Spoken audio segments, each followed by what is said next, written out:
Thank you. There you go.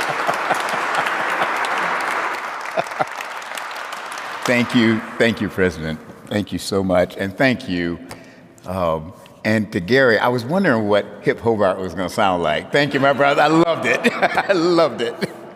And I thought about the word hip. And I don't know what it was at the turn of the last century, but I imagine that word hip meant one thing. And when we were at Hobart and William Smith, hip meant another thing. And I know that at the Super Bowl, there'll be hip hop tomorrow. So just that singular word has had quite a history, as has Hobart College and Hobart and William Smith colleges. And it is a real privilege and a blessing to live long enough to know, as you said, how the institutions and communities and the people who have formed you actually made a difference in your life and hopefully in the lives of others and in the life of the greater world around us. And for that, I give God thanks, and I thank Hobart and William Smith colleges profoundly. Let me, I'm not going to be long, but let me first say a few words of thanks to the folk here at Trinity Church. I saw Father Michael Bird. I don't know where Michael is. Oh, there he is. Michael, please tell Phil Jackson and your whole staff and all the good folk of the Trinity community a thank you from us. As Chevy said to me earlier, she said, you got to tell them they have just been the most remarkable partners to work with. And you have been and you always are, and we thank God for you. So just tell everybody, hip, hip, Trinity.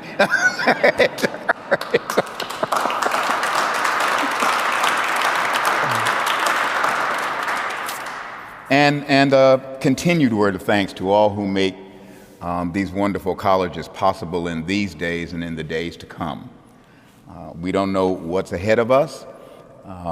Few of us, save the epidemiologists and those who do those kinds of studies, anticipated that 1918 would revisit us in a new way, though we kind of knew that was a possibility, but none of us really thought about it. And so we do not know, as my grandma used to say, we do not know what the future will hold, but ultimately we know who holds the future.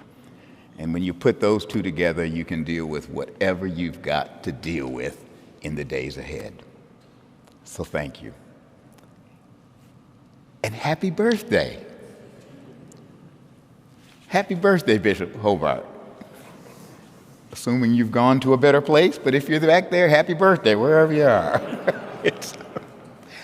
When I was thinking about some things to say that would be appropriate to this, I was trying to make some connections between the impact of Hobart and William Smith on my life personally, and what I do now, and hopefully its impact. And I remembered a conversation with my father. When I was at commencement, I had a conversation with my father, only that when I was only 13 years old. This conversation happened probably sometime in August of 1971. I'm guessing that, Betty, is that when we were freshmen in 1971, somewhere thereabouts, or 72. We're at the age now where numbers don't matter. And I was in the car with my father, and we probably were shopping, I'm guessing, getting ready to go to school.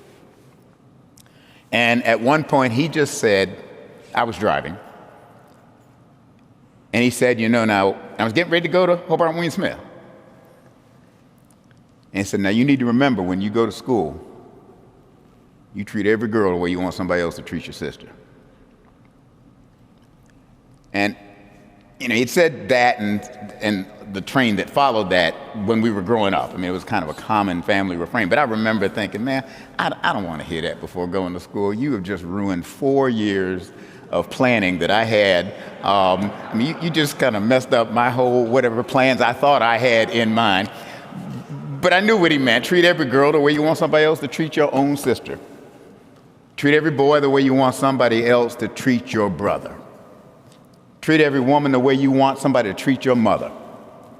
Treat every man the way you want somebody to treat your father. Treat them as if they are members of your family. Now, he didn't expound it, but he said it all while we're treat them like members of your own family. Show them the same dignity, honor, and respect that you would want for your own kinfolk. Then don't stop there.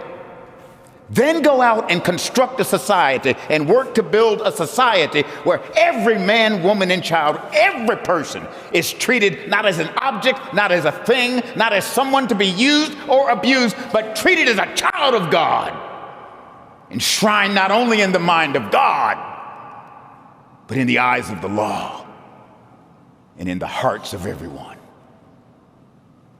Treat every girl, every boy, every man, woman, every person like your own kinfolk.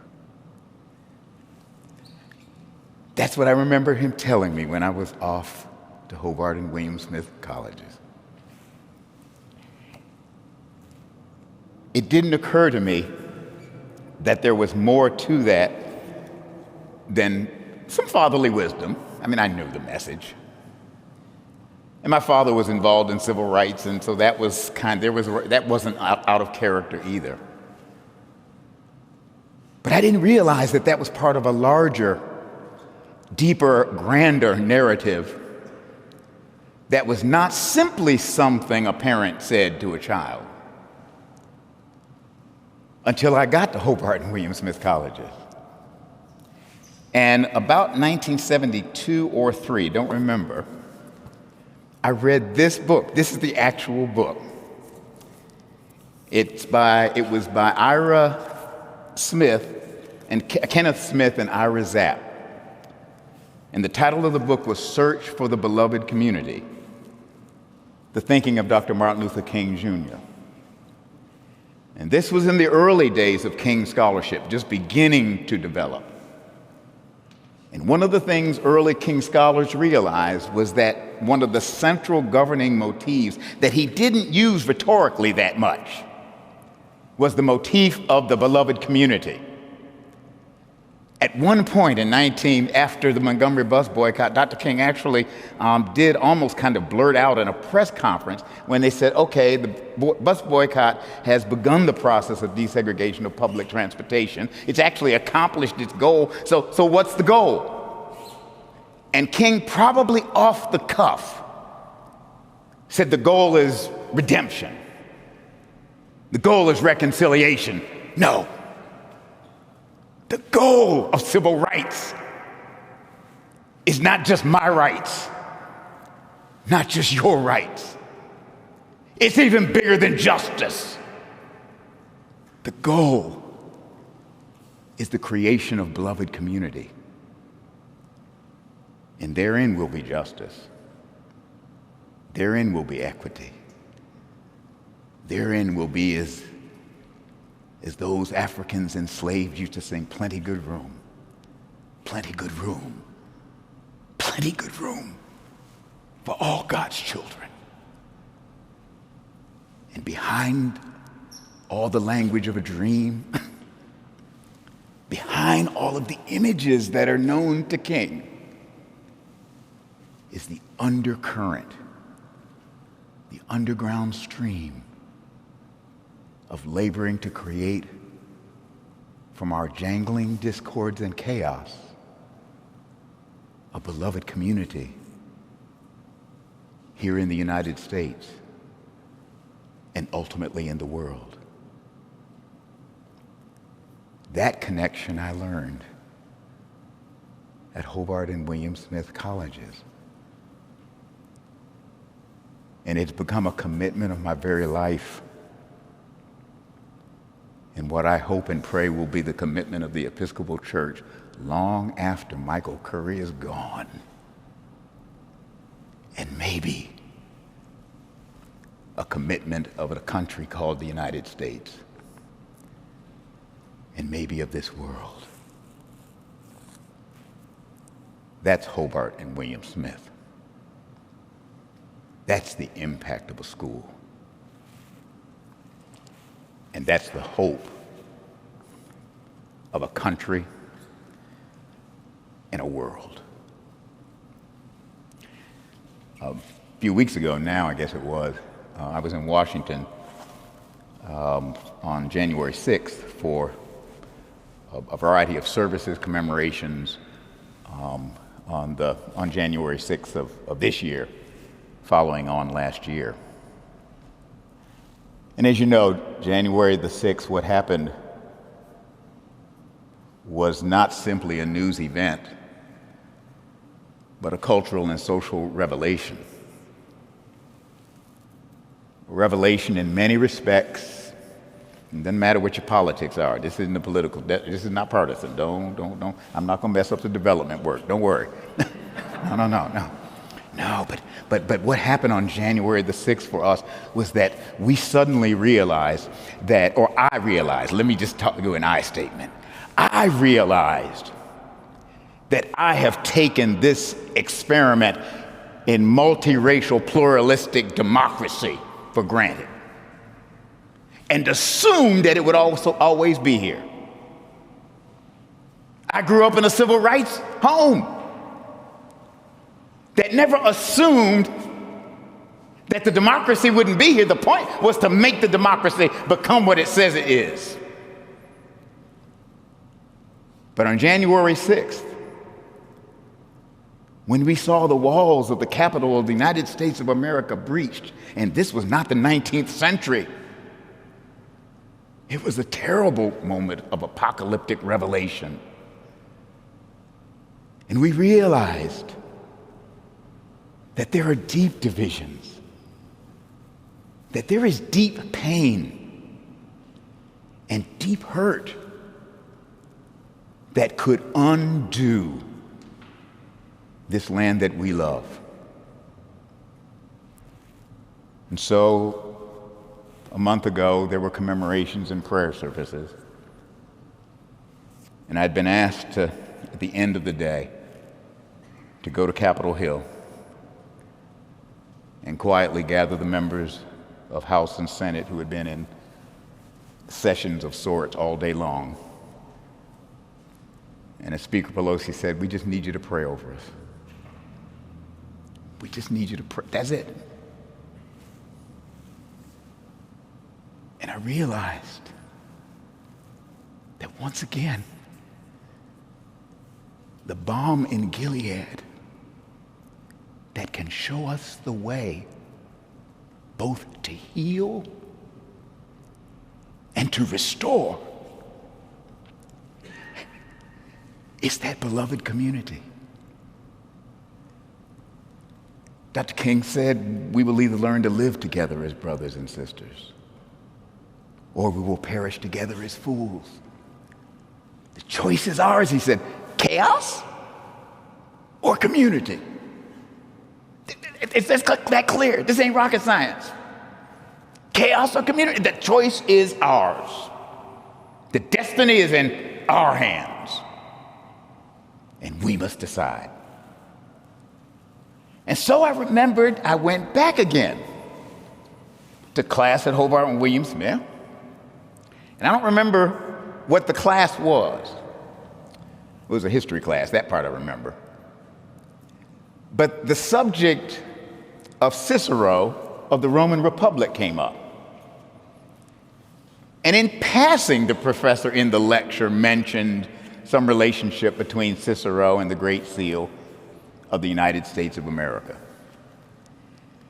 And I remember sitting there and thinking back when he said that, and I thought back to the 5th grade when I was in Miss Lenny's class. And in the 5th grade, I remember she was teaching us about the Great Seal of the United States. And you know what I'm talking about, the Great Seal with the eagle and and by the way, there was a great debate, as some of you know, as to whether or not the eagle would be the bird of the United States or the turkey. Dear God Almighty, thank God Almighty, Benjamin Franklin lost that debate. And if you want, Michael Bird can tell you at St. Paul's Chapel, which is part of one of the original depictions of the original Great Seal is at St. Paul's Church, just down the street from here, and it has the turkey. It is the scariest, ugliest thing I have ever seen.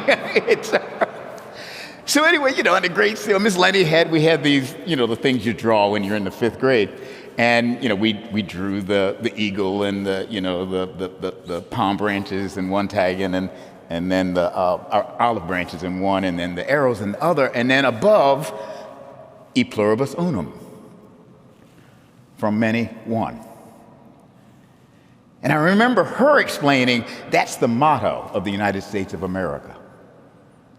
A motto is the aspiration. It is a statement of who you long and pray and hope and labor to be. It is a claiming of your identity that can strengthen you for the present and clarify for the future. And she said the motto, E pluribus unum, from many, one, is the motto of the United States of America. From many diverse peoples, one people, one nation, with liberty and justice, not for some, but for all. In the midst of our turmoil, after January 6th, I went back to Cicero, or went back to the motto, to see where and when did Cicero say it, and discovered that Cicero used the phrase E pluribus unum, although apparently Virgil did as well, but it was like in a recipe for pesto. Anyway, that's a whole nother issue. I thought I'm just gonna leave that one to Emerald or somebody. I'll leave that one alone. But apparently Cicero was writing, check this out, on how the family or household, Roman family or household unit is constituted. And he said this, and this is what was taken and lifted to the motto of the United States of America. I quote, "When each person loves the other as much as he loves himself, it makes one out of many possible. E pluribus unum." Love for others beside yourself makes E pluribus unum possible. Love for others beside just the self makes the United States of America possible. Love for others beside just the self will show us the way to take our jangling discords and create a beautiful symphony of love and compassion and justice and goodness and kindness. Treat every girl the way you want somebody else to treat your sister, because she is your sister. And every boy like your brother, because he's your brother. And every woman like your mother, because she's your mother. Every man like your father. Every person like your sibling, whoever they are. And the nightmare will end. And the day will break through. And the midnights of our greatest despairs will be the beginning of the dawns of new days. I learned that at Hobart and William Smith colleges.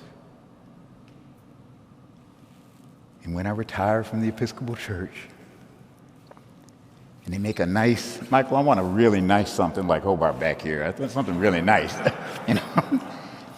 And when I'm gone off the scene,